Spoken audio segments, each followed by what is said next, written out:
Hello friends, welcome to healthy சமையல் black. இன்னைக்கு பார்க்க போகிற ரெசிபி என்னன்னு பார்த்தீங்கன்னா, இந்த சம்மர் டைமுக்கு சூப்பரான ஒரு குழுன்னு ஒரு வெண்ணிலா ஐஸ்கிரீம் வீட்டில் இருக்கிற பொருளை வச்சு எப்படி ஈஸியாக செய்யறதுன்னு பார்க்கலாங்க. எந்த ஒரு க்ரீமோ கண்டென்ஸ்டு மில்க்கும் இல்லாமல் சூப்பரான ஒரு ஐஸ்கிரீம் செய்யலாங்க. அதுக்கு முன்னாடி நம்ம சேனலை முதல் முறையாக பார்க்குறீங்கன்னா ஒரு சப்ஸ்கிரைப் பண்ணிக்கோங்க. உடனுக்குடன் அப்டேட் வேணுன்னா பக்கத்தில் இருக்கிற பெல் ஐக்கானை ப்ரெஸ் பண்ணிக்கோங்க. ஓகே ஃப்ரெண்ட்ஸ், இப்போ ஒரு பவுல் எடுத்துக்கோங்க. அதில் 2 டேபிள் ஸ்பூன் கார்ன்ஃப்ளவர் சேர்த்துக்கோங்க. கார்ன்ஃப்ளவர் இல்லைன்னா மைதா, கஸ்டர்ட் பவுடர் கூட சேர்த்துக்கலாங்க. ஃபியூ ட்ராப்ஸ் வெண்ணிலா எசன்ஸ் சேர்த்துக்கலாங்க. ஒரு 1/4 கப் தண்ணி சேர்த்துக்கோங்க. தண்ணி சேர்த்துட்டு இது நல்லா மிக்ஸ் பண்ணி விட்டுக்கோங்க. நல்லா இந்த கட்டி இல்லாமல் மிக்ஸ் பண்ணிக்கணுங்க. உடனே கட்டி ஆகும் இது. அதனால் நல்லா கட்டி இல்லாமல் இந்த அளவுக்கு நல்லா மிக்ஸ் பண்ணி விட்டுக்கோங்க. சீக்கிரம் செஞ்சிடலாம். இப்போது ஒரு பாத்திரம் எடுத்துக்கோங்க. அதில் 1/2 லிட்டர் பால் சேர்த்துக்கலாங்க. பால் தண்ணியாக இருக்கக்கூடாது, திக்கான பாலாக சேர்த்துக்கோங்க. கொஞ்சம் கூட தண்ணி இல்லாமல் சேர்த்துக்கோங்க. அப்போ தான் ஐஸ்கிரீம் நம்ம எதிர்பார்க்குற மாதிரி வருங்க. இந்த பாலை நல்லா மிக்ஸ் பண்ணிகிட்டே இருங்க. இடையிடையே கிளறிக்கிட்டே இருங்க. நல்லா பொங்கி வரணும். நல்லா பொங்கி வருது பாருங்கள். இந்த ஸ்டேஜில் ஸ்டவ் லோ ஃப்ளேமில் வச்சுருங்க. வச்சுட்டு நல்லா மிக்ஸ் பண்ணி விடுங்க. நல்லா மிக்ஸ் பண்ணி விட்டுக்கோங்க. இப்போ ஏற்கனவே நம்ம கார்ன்ஃப்ளவர் மிக்ஸ் பண்ணி வச்சுருக்கோம் இல்லைங்களா, அதை எடுத்து மறுபடியும் ஒரு முறை நல்லா மிக்ஸ் பண்ணிக்கோங்க. இல்லைன்னா கட்டி படுங்க. அதை இது கூட ஆட் பண்ணிவிடுங்க. சேர்த்துட்டு நல்லா மிக்ஸ் பண்ணி விட்டுக்கோங்க. ஒரு 5 to 10 மினிட்ஸ் ஆகுங்க. நல்லா மிக்ஸ் பண்ணிகிட்டே இருங்க.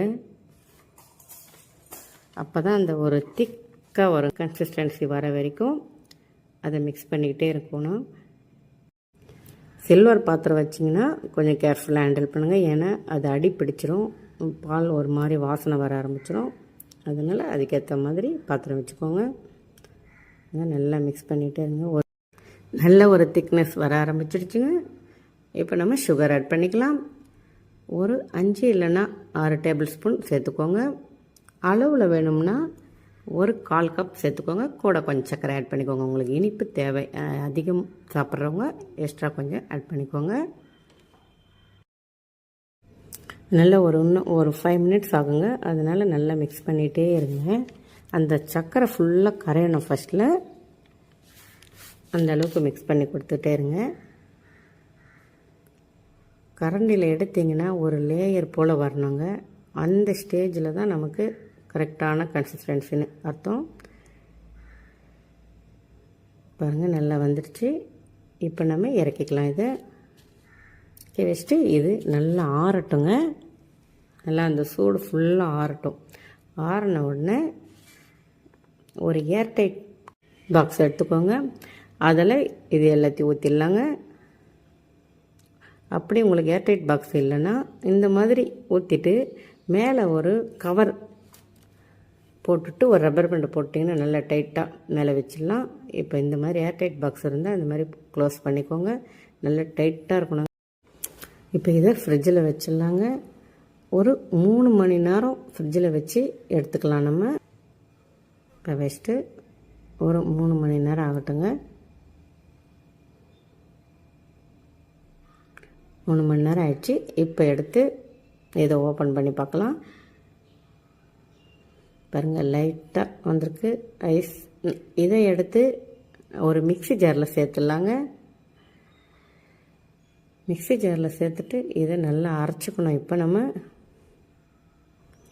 இப்போ இதை அரைச்சிக்கலாம். அரைச்சாச்சு பாருங்கள். இப்போ அதே ஏர்டைட் கண்டெய்னர் பாக்ஸில் இதை சேர்த்துடலாம்.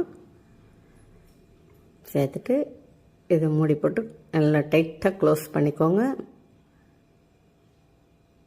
இப்போ இதை ஒரு 8 hours இருக்கட்டுங்க. ஃப்ரிட்ஜில் வச்சிடலாம். பாருங்க, 8 மணி நேரம் ஆயிடுச்சு. இப்போ எடுத்துக்கலாங்க. பாருங்க, நம்ம சூப்பரான vanilla ice cream, homemade vanilla ice cream ready ஆகிடுச்சுங்க. நீங்கள் கடையிலலாம் வாங்காமல் வீட்டில் குழந்தைங்களுக்கெல்லாம் இந்த மாதிரி செஞ்சு கொடுங்க. பெரியவங்க, கிட்ஸுன்னு எல்லாருக்குமே ஃபேவரட்டான ஒரு ஐஸ்கிரீம், வெண்ணிலா ஐஸ்கிரீம். நீங்களும் செஞ்சு பார்த்துட்டு கமெண்டில் சொல்லுங்கள் ஃப்ரெண்ட்ஸ். இப்போ நம்ம மேலே சாக்கோ சிப்ஸ் சேர்த்துக்கலாங்க. நீங்கள் வேணும்னா பாதாம், பிஸ்தா கூட கொஞ்சம் க்ரஷ் பண்ணி சேர்த்துக்கோங்க. உங்கள் விருப்பம் அது.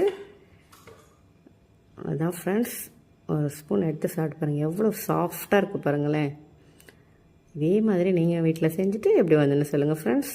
உங்களுக்கு இந்த வீடியோ பிடிச்சிருந்தால் லைக் பண்ணுங்கள், ஷேர் பண்ணுங்கள், கமெண்ட் பண்ணுங்கள், ஒரு சப்ஸ்கிரைப் பண்ணுங்கள், பக்கத்தில் இருக்கிற பெல் ஐக்கானை ப்ரெஸ் பண்ணுங்கள். ஓகே ஃப்ரெண்ட்ஸ், பாய்.